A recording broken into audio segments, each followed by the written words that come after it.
السلام علیکم ورحمۃ اللہ وبرکاتہ۔ صلوات و سلام رسول اکرم اور ان کی آل اطہار پر۔ اربعین نیوز میں آپ کا خیر مقدم ہے، جس میں ہم اربعین سے متعلق خبریں پیش کرتے ہیں۔ بختیاری قبیلے کا عیزک سے کربلا تک پیدل سفر۔ ایران کے جنوب مغربی شہر عیزک کے تعلق رکھنے والے بختیاری قبیلے کا ایک قافلہ چند دنوں سے کربلا کی جانب طویل پیدل روی پر ہے۔ خبر رساں ادارہ اخبار شیعہ کے مطابق یہ اقدام اربعین کے عظیم الشان اجتماع کا حصہ ہے، جو امام حسین علیہ السلام سے عشق کو دینی اور سماجی یکجہتی کی شکل میں ظاہر کرتا ہے۔ زائرین حب الحسین یجمعنا کے نعرے کے ساتھ سفر کر رہے ہیں اور ایثار، وفاداری اور روحانیت کا پیغام اپنے ساتھ لے جا رہے ہیں۔ یہ روحانی اقدام سوشل میڈیا پر بڑے پیمانے پر مقبول ہوا اور اربعین زیارت کے بڑھتے ہوئے رجحان کی عکاسی کرتا ہے۔ اربعین کی راہ میں نابینا افراد کے لیے مخصوص موقف۔ اربعین 1447 ہجری کے موقع پر عراق کے علاقے مشہد میں نابینا زائرین کے لیے ایک مخصوص موقف قائم کیا گیا ہے۔ خبر رساں ادارہ اخبار شیعہ کے مطابق اس موقف میں رہنمائی، ویل چیئرز اور خصوصی امدادی خدمات فراہم کی جا رہی ہے تاکہ نابینا زائرین آسانی سے اس روحانی سفر میں شریک ہو سکیں۔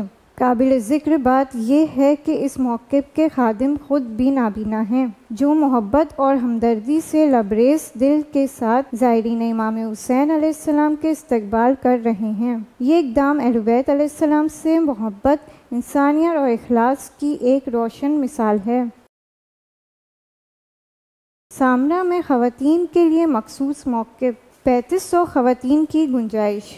سامرا میں امام علی نقی اور امام حسن عسکری علیہ السلام کے حرم کے شمالی حصوں میں خواتین کے لیے مخصوص موقف قائم کیا گیا ہے، جس میں 3500 خواتین کی گنجائش ہے۔ خبر رساں ادارہ اخبار شیعہ کے مطابق یہ موقف زائر خواتین کے سکون، سلامتی اور پردے کے احترام کو مد نظر رکھتے ہوئے بنایا گیا ہے۔ موقف میں قیام، صفائی اور دیگر سہولیات خواتین کے لیے فراہم کی گئی ہیں۔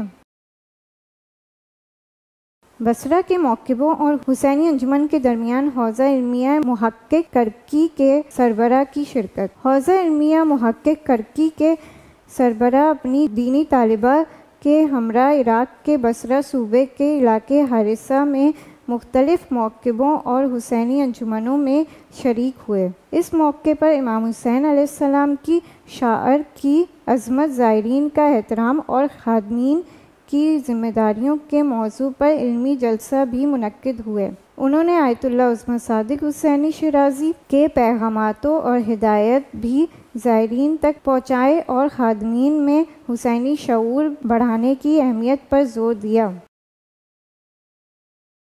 بصرہ میں زائرین کے راستے پر پہلا لائیو خطاطی ورکشاپ۔ اربعین کے زائرین کے بصرہ سے گزرنے والے راستے میں کلام مرکز کے تعاون سے پہلا لائیو خطاطی ورکشاپ منعقد کیا گیا، جو ایک قرآنی ادارے سے وابستہ ہے۔ یہ پروگرام مدد طف نمائش کے تحت زائرین کے سفر کے آغاز کے ساتھ منعقد ہوا۔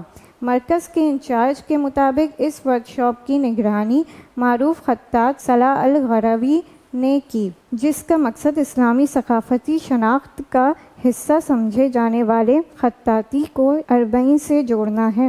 اس کا مقصد اسلامی فن کے ذریعے عاشورۂ اربعین پیغام کو تصویر آغاز میں پیش کرنا تھا۔